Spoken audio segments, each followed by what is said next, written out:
Several clergy in Russia. Was the Pope appealing for peace, or was he praying for peace? And the same applies to the Kaliningrad. Yeah, that's a good question. So what do you have to say about that, guys?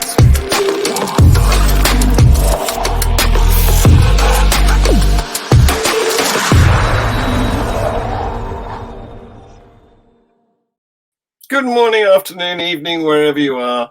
Welcome to the latest edition of Views on the News. We have a very short show today, starting with the introduction of Tersia from South Africa. And Bob. Bob the kitten. Frank from Kentucky. David from Manhattan. Hello. And Ty from Tennessee. Welcome, guys. Thank you very much for coming. So the first item I want to introduce to you for your views is about a former Southern Baptist Convention president named Johnny Hunt, who was disgraced. Some time ago in 2010, allegations were that he had sexually assaulted another pastor's wife. And but since then, and the third-party investigation firm Guidepost found those claims credible of his sexual abuse. But since then, another group of Southern Baptist pastors have, well, I'll play you a clip. Take a look at this.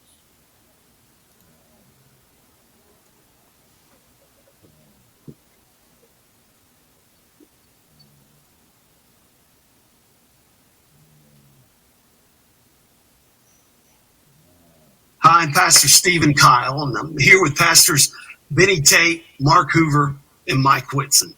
It has been our humble responsibility over the last several months to work directly and closely with Johnny Hunt and his family as they chose to enter into an intentional and an intense season of transparency, reflection, and restoration. Pastor Johnny considered submitting himself to a similar process which he founded at Woodstock many years ago. But when he sought our counsel, we advised him and his family that we thought it was wise for this process to take place away from Woodstock in order to give the Hunts the space and the privacy they uniquely needed during the season, which is the same process Pastor Johnny used in restoring over 400 men to ministry. We were in agreement with the leadership of First Baptist Church of Woodstock that the Hunts membership should be in the church of their restoration. They also agreed to submit entirely to the process that we put in place. It has been to us a sacred duty and a serious one. But I want to be very clear today. Pastor Johnny has been accountable to us and has chosen to remain accountable to us going forward. In fact, I've spoken to Pastor Johnny nearly every day since all of this came to light. Most days I've spoken to him several times a day. Pastor Johnny has spent hours speaking to individual members of this spiritual care team, and we've all met together on multiple occasions, traveling from our individual parts of the country to do so. Well, that's all better then, isn't it? Back a What a buddy. mea culpa. First of all, who's following somebody named Pastor Johnny? That's a red flag right there as far as I'm concerned. Yeah. My opinion is, like, I have seen different modes of speaking to convey or sell different things. There's a way a car salesman talks. There's a way a news anchorman talks. There's a way like a door-to-door salesman talks. And it's my humble opinion that this is the way that pastors want to make a connection with their peoples. When I hear people talk like that, my brain just kind of shuts off. It's sort of like when people ask you to, hey, don't forget to like, subscribe, comment, follow me on Twitter, Google me on Googler, Fangle me on Flanger. It's like, I'm not listening anymore. I'll just do that voice again, please, Dr. Ty. Just Which do one? that voice Which one? again. I have so many of them. The one where you're so humble. You humbly. Yeah. Here's the great thing. Here's the great thing. So when I was growing up in California, and all over the place in the U.S., we had my mother got in the habit of just joining a church just to help us move to the next place, right? And so we went to a lot of different churches, saw a lot of different styles, and so I was used to the tone of like the evangelicals and the Pentecostals, Methodists, but it wasn't until we went to Georgia and saw like our first Black Baptists talk to the congregation that was shocking because he was straight up just yelling at everybody. He was just like, "And it's your fault. It's coming for us because of you." And we're just like, "Whoa, I need to repent or something or leave this church." It's pretty bad. But yeah, everyone or has get a drink. yeah. It's interesting the variety of intensities there are for the different kinds of churches. But it's so weird. I mean, to speak to a person several times a day, and to have so many people. What's so special about this Pastor Johnny that he has to get this dedicated attention? I'm sure he's not the only. No, he looks like disgraced- the most of his congregation. That's why, and he's a person of power, and he's in a position of power. That's why he has so Okay. many people there. He looks And- most like balding white old men, and he has a lot of power. That's it, and people want it. And They it comes were down trying- to dollars and cents. Don't forget, this is like prosperity gospel stuff. And, the last thing you want to do is make people feel disaffected because that immediately affects how many Learjets you can buy. Right. And it's not a new message. Everyone's saying it. Everyone's saying Right. the exact same thing. It's just a Right. question of, I want someone who looks like me to give my 10% of my money to. Didn't you think it was sort of dripping with false sincerity there? Yeah, Oh, but yeah. that's what I want to address. Almost nothing that fellow said they did. Almost none of it. The meetings and the touch offices and they go to these nice places and, check with us and we're going to supervise and all that. Yeah. That's just crap. It's just crap. It didn't happen. Yeah, the Not- scary thing is, It didn't happen with those guys who are televangelists. It may very well be the kind of thing that goes on in individual, actual, genuine churches, but not those guys. Do scary- you think?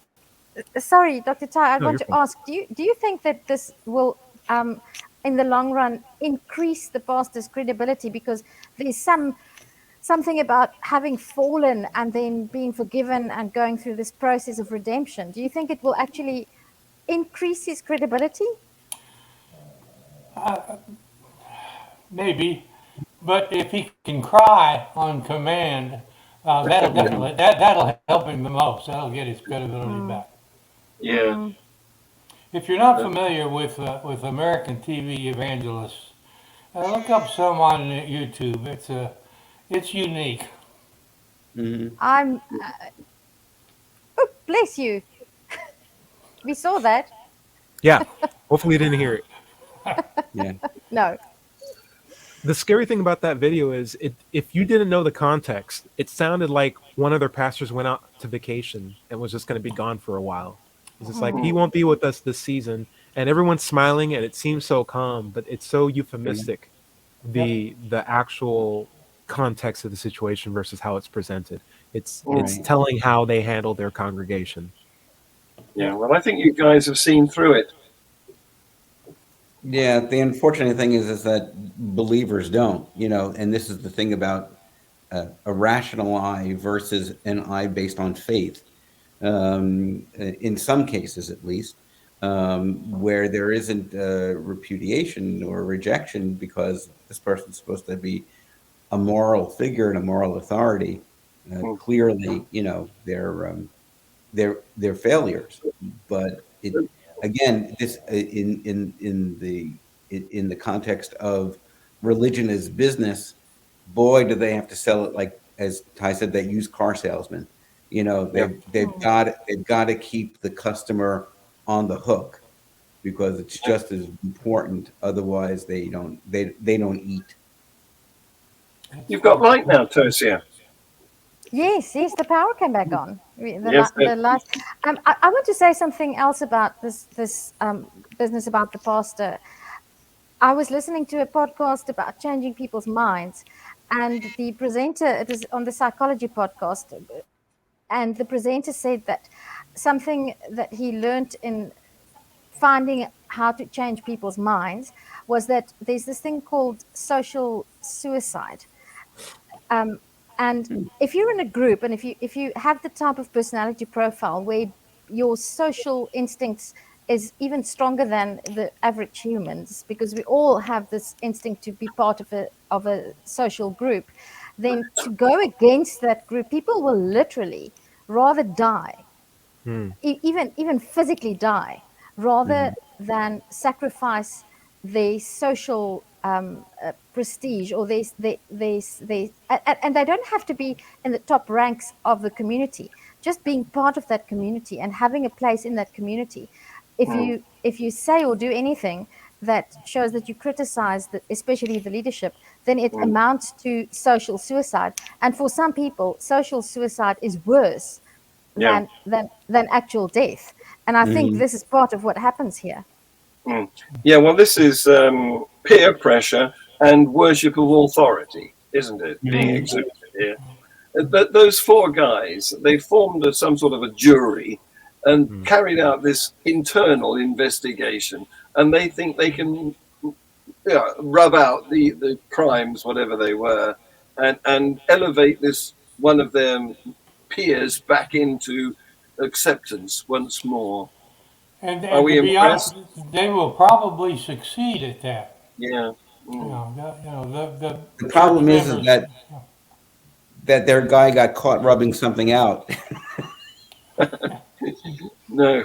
Now they're trying to rub it out. Yep. Finally tonight, guys, I have some really good news for you, because over here in the UK, England and Wales, not Scotland or Northern Ireland, had a census in 2021, and it's taken right up until this Tuesday for the Office for National Statistics to reveal some of the data. It's been coming out in dribs and drabs. We're getting the religious data coming out now. And it's good news, because fewer than half the people in England and Wales now consider themselves to be Christian. Only 46.2% of the population described themselves as Christian on the day of the census, which was in 2021. So hopefully it's gone down further since. And a decade earlier, the previous census in 2011, that number was 59.3%. So it's coming down nicely. Yeah. The Muslim population, the Muslim population, however, grew from 4.9 to 6.5%, and 1.7 identified as Hindu, which was up from 1.5 10 years ago. However, the really good news is that more than 1 in 3 people, 37%, said they had no religion. And that's up from 25% in 2011. Congratulations. Yeah, we got a trend here, and it's going in the right direction. Right. Was it? We have What? only. Oh, go ahead, Tersia. Now, I wanted to ask whether there was any comment from the Anglican Church about the results of the census. Yes, Or I can report on that. I was hoping to get some feedback from you in between, but yeah, I will come to that. Ty, you were going to say something? Speaking of a guy who came from California, it's a trend in the right direction, but there's at least 7 more steps. It's going to be, I'm not religious, to, I really like these crystals, to, have you heard about this guy on YouTube, to, I just really enjoy the sweet smell of ketchup in my nose when I meditate. It's just, it's going to slowly trend towards science. Just give it a while. Just give it a while. yeah, Ty is exactly right, especially on the western coast of we here in the colony. That's Pyramids. We've got to go through pyramids, haven't we, somewhere on that list? Oh, yeah. Pyramids. Yeah. But that's Okay, following a trend in the West that you see pretty much everywhere, and in Japan as well. The world is becoming less organized religious. Doesn't mean that religion is going to die. It means, though, that there's 1.2 billion people on the planet who express no religious faith. Yeah. That's a huge, it's the third largest belief system is the non-belief system. Yeah. So it's Yeah. not like we are, we are still a minority, but the reality is that we are growing in numbers. That is happening in the United States as well. And I put this in a note online not too long ago. The rise of the nuns happened because of other generations, either allowing people to be educated and liberated, or B, by using religion as a form of ignorance and violence. And the earlier, younger generations who are non-religious are coming to non-faith because of being open or seeing the dogma and rejecting it. Yeah. But And those younger people move through the demographic as they get older, and the older people pop off the top, don't they? Right. I mean, my children are atheists. I have a 28-year-old and a 6-year-old and a 26-year-old. They're atheists. My 8-year-old loves science and is going to be an atheist too. So let's Good hope job. we keep moving. we need to now shift the focus to getting this younger demographic to be scientifically literate and to become because it's not much use that they leave behind religion or organized religion, but then still don't know how to be critical thinkers, because the two don't necessarily go together. Yes. So that needs to be the job that we need to focus on. But John, we also had a census last year, and we still don't know what the outcome or what the Takes a results are. So, while. but I'll keep an eye out, and when anything, I'll please. definitely Let me know. I'll Yes, please. keep an ear to the ground and see what's happening in South Africa. Right. And Yes. I think Let's. this is trending with access to information. The more people have exposure to even internet culture or access to better documentation, technology, truly the internet, honestly, the more access you have to information, the harder it is to fool you. And you're seeing that in educated or people who have access to education, the trend's going to fall. And I don't expect it to reverse unless if those who have the power to benefit from religious and dogmatic thinking start to curtail people's access to information. We see that in very authoritarian, totalitarian governments, and that is the backlash of when they lose their power. They start to cut off the information flows to their people. Don't let that happen to us. Right. So you asked me about the reaction of the Church of England. Here it is. Archbishop of York, Stephen Cottrell, said the data was not a great surprise, but it was a challenge to Christians to work harder to promote their faith. Okay. Meanwhile, Andrew Copson, who is the chief executive of Humanists UK, said, one of the most striking things about these results is how at odds the population is from the state itself. No other state in Europe has such a religious setup as we do in terms of law and public policy, while at the same time having such a non-religious population. It is crazy. It's true. Yeah, it's crazy. We have an established church. We have laws that make it necessary to hold worship every morning in our schools. It's widely ignored, fortunately. We have 22 bishops in the House of Lords.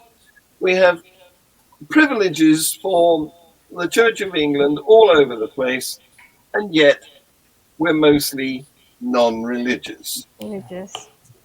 It's because religion is becoming more vestigial.